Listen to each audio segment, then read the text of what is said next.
My name is Margaret Samuel. I have lived and worked here in downtown Toronto for 27 years. Toronto Concerned Citizens Coalition and neighbourhood groups host this second press conference at Nathan Phillips Square. Residents and business owners are frustrated with mismanagement and ideologically driven policies of Mayor Olivia Chow's office and select city councillors and their massive negative effect on Toronto's quality of life. Hot button issues for next year's municipal election, including shelters, rezoning, encampments, rapid TO, wheel-trans, property tax, crime, Young Dundas Square renaming, bike lanes, and committee meetings will be highlighted by Sharon Danley, DCCO, Senior Wheel-Trans, Jen Hillston, Niagara Neighbourhood 629 Adelaide Street West, Cody McRae, Balance on Bloor, Lisa Ramirez, DCCO Upper Jarvis Residence, Paul McCusey, Citizens of Toronto, Dewey Esterero, Ward 9, Davenport, and Daniel Tate, Integrity TO. Each of these 8 speakers has 2 minutes, all followed by Q&A and one-on-ones. Sharon? Thank you and good morning, everybody. Toronto is in a serious safety crisis, especially for the vulnerable people in this city. This crisis comes from 2 sources, each compounding the other. First, unlicensed and uninsured cyclists and e-vehicle operators of every kind, many of whom don't know or don't care about the rules of the road, sidewalks, and crosswalks. Second, the reckless expansion of bike lanes on major arteries without proper planning or consultation, while concerns and warnings fall on deaf ears at City Council and with the police. The numbers tell the true story.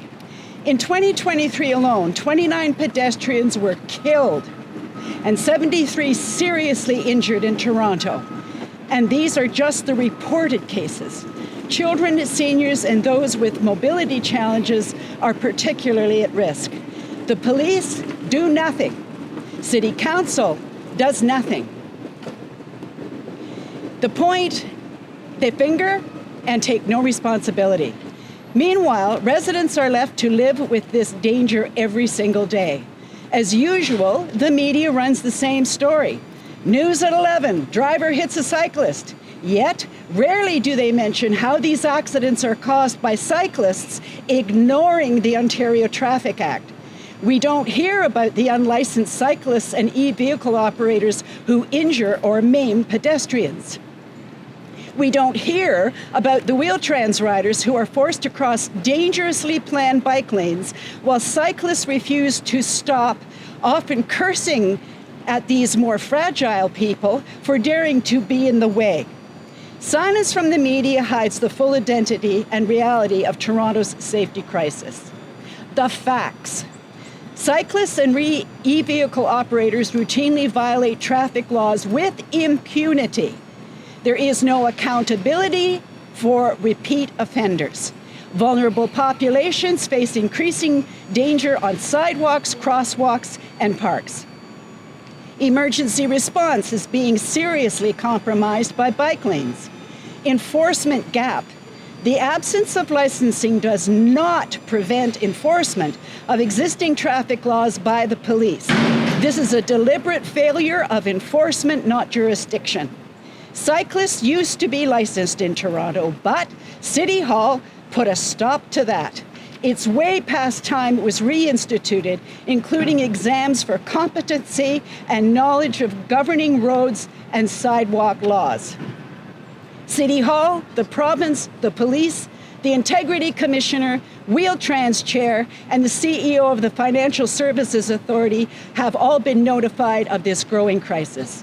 The public has spoken. They deserve and expect swift, responsible action, both from City Hall by reinstituting exams, licensing, and insurance, and the police must enforce the laws immediately. No excuse or exceptions. License, insure, enforce, protect. Thank you. Thank you, Sharon. Next is Jen Hillsden, Niagara Neighbourhood, 629 Adelaide Street West. Thank you for inviting me to speak today. On July 21st, St. Felix Centre and the City of Toronto opened a 24-hour emergency shelter at 629 Adelaide Street West, in the heart of a safe residential neighbourhood at Tecumseh and Adelaide, just 54 metres from an elementary school. St. Felix Centre is distributing needles, pipes, and drug kits at this site. Yes, there is a homelessness crisis, but this shelter location is reckless, and we believe it is unlawful. 629 Adelaide Street West is zoned employment industrial, known as I1D3 under the City of Toronto's former bylaw 43886. Section 6 of the Municipal Shelter Bylaw 1382003 clearly prohibits shelters in I1D3 buildings under bylaw 43886. And because the shelters are residential, or are they institutional use, this site, the way it's currently zoned, is not a permitted use. The building at 629 Adelaide Street West has not been rezoned, and there has been no approval from Toronto City Council. Yet, the city approved a 10-year lease, spent over $4 million in renovations, and now millions of dollars on operating costs for this location. For 2 years, we've demanded answers. I have sent dozens of requests to Toronto Building, City Planning, 311, Municipal Licensing, Shelter Services, Deputy Mayor Malik, Mayor Chow, and the Ombudsman. Not one clear answer, not one explanation as to how this shelter can operate without proper zoning. Mayor Chow, the shelter at 629 Adelaide Street West is unlawful. We demand the city follow its own bylaws. Please stop imposing illegally zoned shelters in quiet, safe neighborhoods. Thank you very much. Thank you, Jen. Our next speaker is Cody McCrae from Balance on Bloor. Good morning, everybody. My name is Cody McCrae, and I am the founder of Balance on Bloor. We are a community-led organization advocating for a common sense, data-driven approach to our city's transportation future with a focus on the Bloor West extension. There's been a lot of press coverage recently, including mine own yesterday, and especially since Justice Shabaz's charter decision was issued. But very little has been addressed to the real impacts of commuters, seniors, first responders, and small businesses, and that is why I'm here today. I want to be clear on a few things. We are not anti-cyclists. The majority of my board are daily riders who clock over 1,000 kilometers a year. We support bike lanes when they're implemented properly, but not dropped into neighborhoods where they do more harm than good, and removing a major arterial roadway lane of traffic. We are not anti-environment. We are against policy that pretends to be green while creating more gridlock, more idling vehicles, and exhaust fumes so bad that my local TTC bus driver, for the first time in 30 years, is starting to smell fumes in his cabin. I'm not anti-safety. We're quite the opposite. We are for seniors, people with disabilities, and families who are now keeping their children off their side streets from being able to play because of the cut-through traffic that these lanes have caused. Toronto should be a city where cyclists, pedestrians, transit riders, and yes, even drivers can coexist and move efficiently. But forcing ideological experiments into already congested arteries without consultation, without year-round data, and without any proper economic impact analysis isn't balance, it's recklessness. This is about moving the most people as quickly and as efficiently as possible. The city cannot deny that emergency response times have gone up. Toronto's Fire Service's own data shows that travel times have gone up since the Bloor bike lanes were installed. Prior, at Old Mill and Bloor, the response time average was 242 seconds. After was 385 seconds. 143 seconds in difference when you're waiting for a firefighter or a paramedic isn't delay, it's the difference between survival and tragedy. And yet, instead of addressing this directly, Deputy Chief at the time, now current Fire Chief, Jim Jessup, misled community residents at a meeting, and he said, quote, response times at ward level have improved, end quote.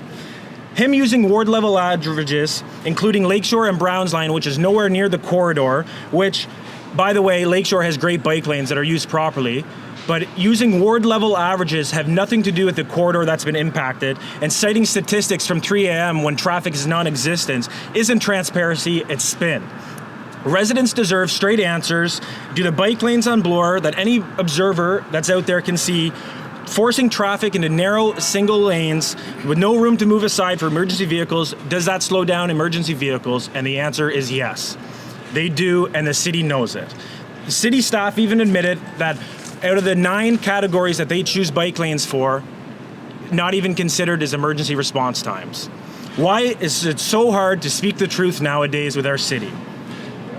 Providing real and specific response time data without using and forcing people like our groups to use the FOI process. We're not talking about leadership, we're talking about mismanagement. Local businesses have been hit hard, and shops that have survived the pandemic are now struggling to survive because of this. That's why there's 45 local businesses in our area that are in a lawsuit and taking legal action against the city. These are mom and pop stores, and they're family-run businesses, and the city is abandoning them. Finally, my last point before I move on is the money. The city claims that it would cost $48 million to remove these lanes. Now, I know our local councillor, Amber Morley, and our Mayor Chow love wasting money at the city level, but we've asked local experienced contractors for real quotes, and they came back for 8-kilometer stretch of a removal, $1.2 million. 1/10 of what the city is telling taxpayers. So my final 2 questions to the City of Toronto: is this an acceptable use of your taxpayers' money? And we deserve to know, is City Hall incompetent or dishonest? Because either or of those answers are unacceptable. Thank you. Thank you, Cody. Our next speaker is Lisa Ramirez, DCCO Upper Jarvis Residents. Good morning, everyone. My name is Lisa Ramirez, and I'm here speaking on behalf of the residents of Upper Jarvis. And the reason why I'm here representing my community is because we care about people, about our neighborhood, and about our city. People struggling with addiction, mental health, homelessness, deserve compassion and real help. We also respect institutions like Casey House, which have been founded to provide dignity and care to patients with AIDS. But caring also means being honest when things are not working. And right now, the city is moving backwards. We are closing shelters, treatment centers, and other social institutions at the very moment we are facing a homelessness, addiction, and mental health crisis. Instead of building recovery pathways, we are concentrating harm in a few sites and leaving neighborhoods like ours to absorb the fallout. For our community, that fallout has been devastating. We live every day with escalating violence, whether it is knife attacks, assaults, threats, and open drug use in our streets. Families walk their children to school. We even have a school just 127 meters away from Casey House, which is in violation of BLC 22, which prohibits supervised consumption within 200 meters of schools. And seniors are afraid to leave their homes. We have a lot of seniors in our communities, and they are afraid to go out at night. Sometimes we even have to cross the sidewalk to feel safe. Even friends tell me they no longer want to come to visit me because they are afraid, and this is not normal and it's not fair. Casey House was never meant to operate as a drug consumption site, and that role was placed on them after other sites were forced to close. Their vending machines for drug use kits have failed within weeks, yet kits remain available 24/7 inside the building. Harm reduction on its own is not a solution. Without treatment, rehabilitation, and recovery, it simply leaves people stuck in the same cycle, while communities are left to shoulder the risks. The fabric of our neighborhood is deteriorating, and it's not just us. This is happening across Toronto. We need balance, harm reduction and recovery, compassion and accountability, immediate action and long-term solutions. This is why today we are calling on Toronto City Council and the Ontario government to remove drug consumption services from Casey House. They are not aligned with their mission and have put our neighborhood at risk. Open the promise harm reduction or hard hubs immediately to integrate harm reduction with real recovery pathways, and commit to a coordinated action plan that addresses homelessness, mental health, and addiction together with urgency and accountability. Our neighborhood deserves safety and dignity, and people struggling with addiction deserve more than survival. They deserve a chance to heal. Thank you. Thank you, Lisa. Our next speaker is Paul McCusey, Citizens of Toronto. Thank you. My name is Paul McCusey, and today I'm speaking on behalf of the Bathurst Street community who were successful in pausing Rapid TO north of Bloor. Today I'm speaking in regards to Councillor Sachs's motion to speed up the Bathurst bus. Our community is pleased that 2 of our suggestions offered earlier this year have been included in the revised motion. It reflects positive steps towards addressing local concerns. However, the proposed rush hour bans on the east side of Bathurst, weekdays from 2 to 7 and weekends from 12 to 7, are not only the most extreme in the entire city, but directly overlook the root cause of congestion, forcing our community to pay the price. Congestion on this route begins at 2 p.m. daily, and with the extensive work conducted by members of our community, we have been able to document and uncover the issue. Ironically, the problem lies at the TTC Hillcrest Yard located just 1 block north of DuPont, where TTC employees access Bathurst to leave the city. We've watched hundreds of vehicles bottleneck this portion of the street, with effects being felt south of DuPont. Just to recap, that's transit employees not taking transit, which is free for them, and heavily contributing to the congestion currently in question. The motion as it stands, if implemented, expects a 3-minute increase in speed from Bloor to Eglinton, yet it overlooks the lived realities of the residents and businesses on this mere 750-meter stretch of road we call home. As many in our community have expressed, Bathurst is in need of an express bus. And given that we were all but ready for a bus lane, why wouldn't we be ready for an express bus? The northbound Bathurst bus ridership data clearly indicates that there are minimal on and offs after leaving the station daily, with the first spike of boardings happening at St. Clair every day of the week. Therefore, an express bus running north, alternating during peak ridership times to ensure no loss to local service, stopping first at St. Clair, followed by main streets only, would achieve far greater results in speed, efficiency, and reliability compared to what is currently being presented today with rush hour bans. The compromise presented by the Bathurst Street community preserves the limited parking available on the east side of Bathurst, the same side that has no access to laneways or parking. Our community has worked together to uncover the evidence, find the cause, and present solutions that reflect the needs of our neighborhood while still ensuring the bus moves faster. Simply put, the proposed rush hour bans punish the people who reside here for minimal gains lower than what we've presented today. This community cares. It cares about our changes to our street, to our doorsteps, and to our businesses. It cares about how our neighborhood is affected. We want a compromise. We want one that has been carefully thought through, one that has had the input of hundreds of community members, and one that will benefit everyone. Thank you. Thank you, Paul. Our next speaker is Dewey Estorero, Ward 9, Davenport. Good morning, everyone.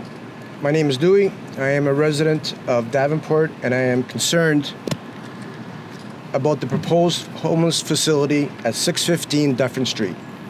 Placing such a facility in our neighborhood will increase crime and create safety concerns for our residents. We see this happening at other facilities across the city.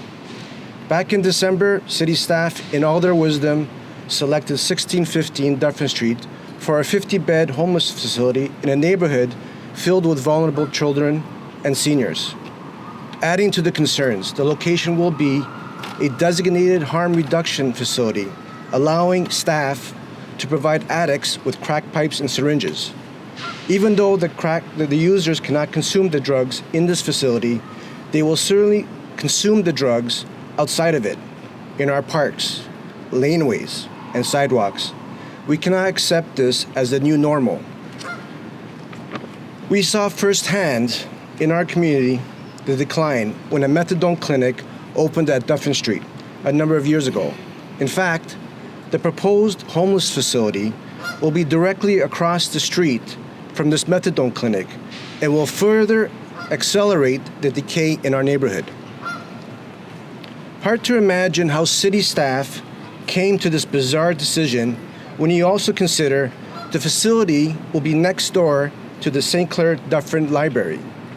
Also, 6 schools are within 750 meters of this proposed site. These schools are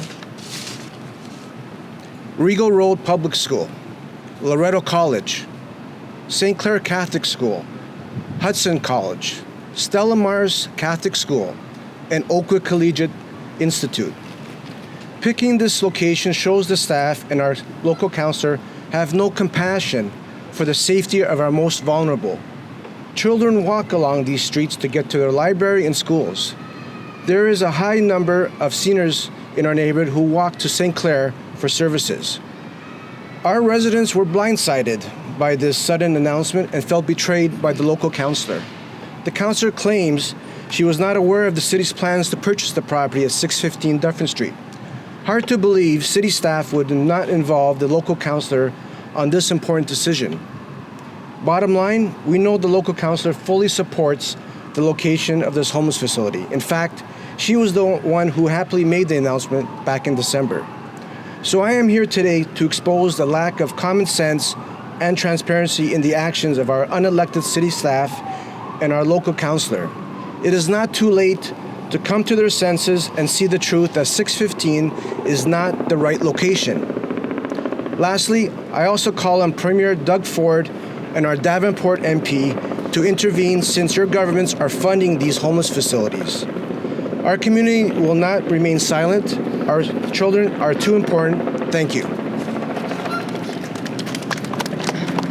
Thank you, Dewey. Our next speaker is Daniel Tate from Integrity TO. Good morning. Thanks to everybody for attending. Thank you to media, and thank you to all the speakers. My name is Daniel Tate. I'm the Executive Director of Integrity TO. We are Toronto's fastest and newest civic advocacy and watchdog group. We're generating millions of views online. We are galvanizing thousands of people across social media because our message is resonating. And our message is this: there's a crisis of leadership in this city. It's not only the mayor, it also boils down to several city councilors, many of whom are lifers. They've been working over there for decades, and other city councilors who bring what they call progressive policies that don't create community safety and well-being. So ultimately, there's a crisis of leadership, and that's what you're hearing with all the various stories of the great speakers behind me. I'm going to walk us through a little sampling of some of the issues that are plaguing our city, and what we can do to get things back on track, because I think it goes without saying that the current state of affairs in Toronto it really is not sustainable, it's not tenable, and something's got to give. First and foremost, transportation planning.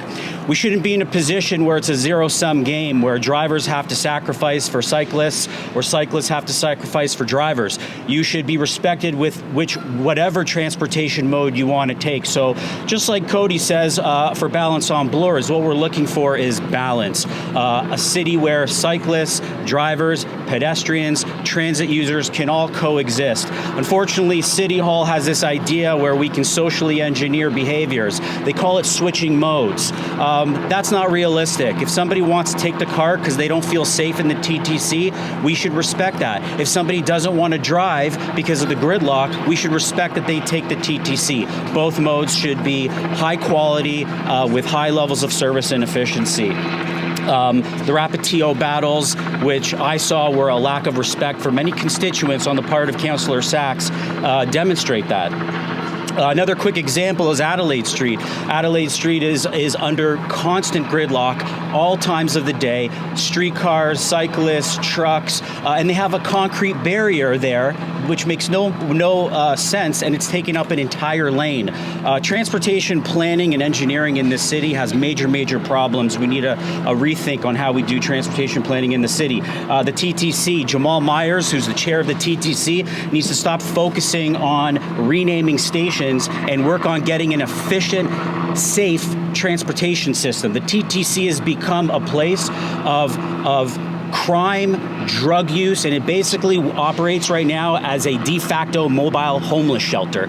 We see people smoking crack and acting with utter recidivism on the TTC. Integrity TO is calling for a major police presence underground. We want to see big police patrols all across the TTC tunnels, on the platforms, walking the trains, so that Torontonians can feel safe again taking our subway system.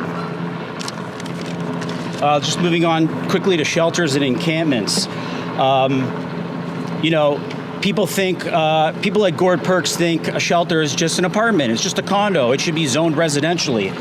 Well, that's not true, and that's incredibly naive thinking. Why? Because number one, shelters are subsidized by taxpayers. That means we get a say in where they're located and how they're operated.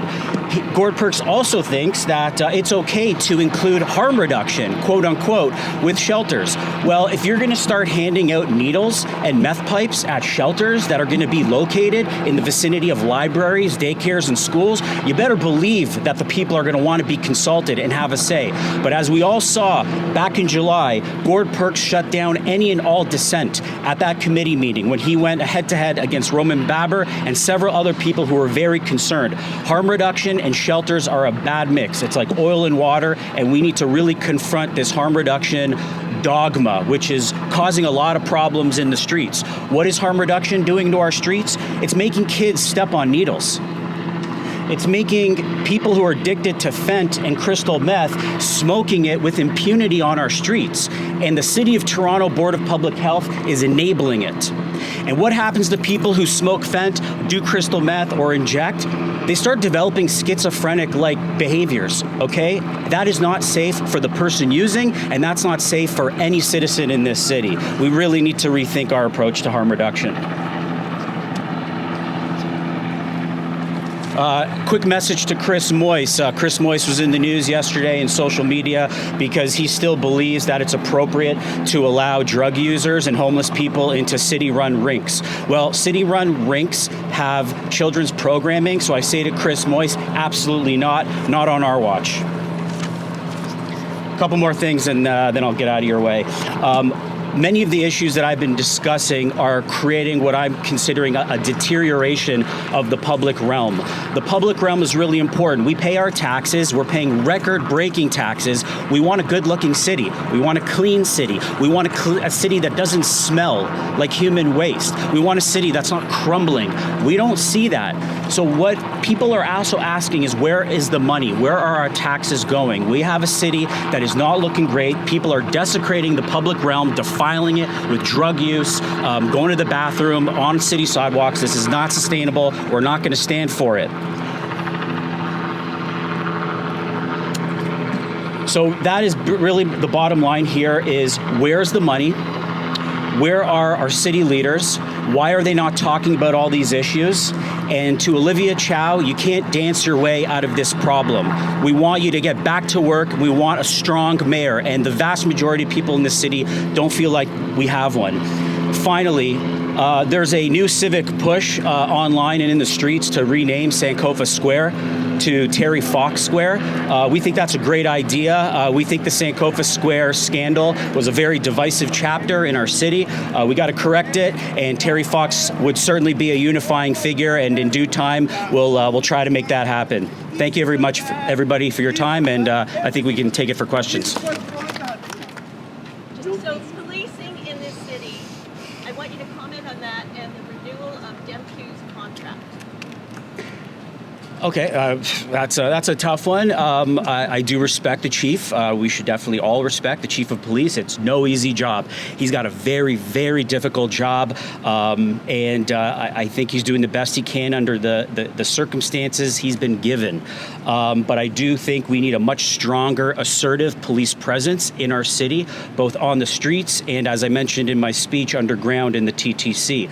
I think citizens realize that community safety and crime is really getting out of hand. And I think one way to create a deterrence effect for that is to have a very strong police presence.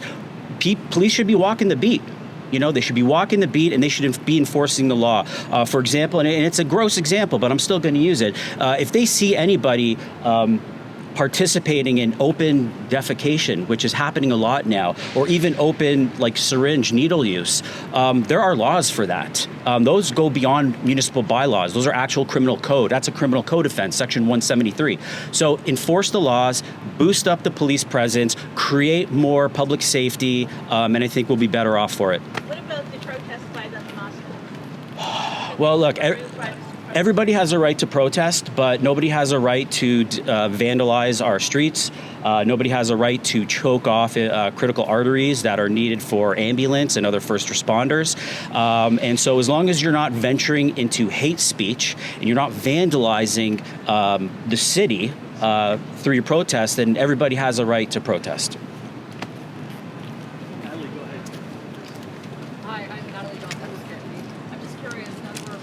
So, did you, Natalie? Did you have a particular speaker in mind to address that question to?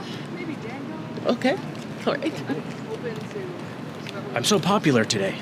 as we approach the 1 year countdown to the municipal election, obviously it's with the current administration, will that translate into endorsement for specific candidates for mayor or for a slate of candidates on council? Well, it certainly won't be a current endorsement of this mayor.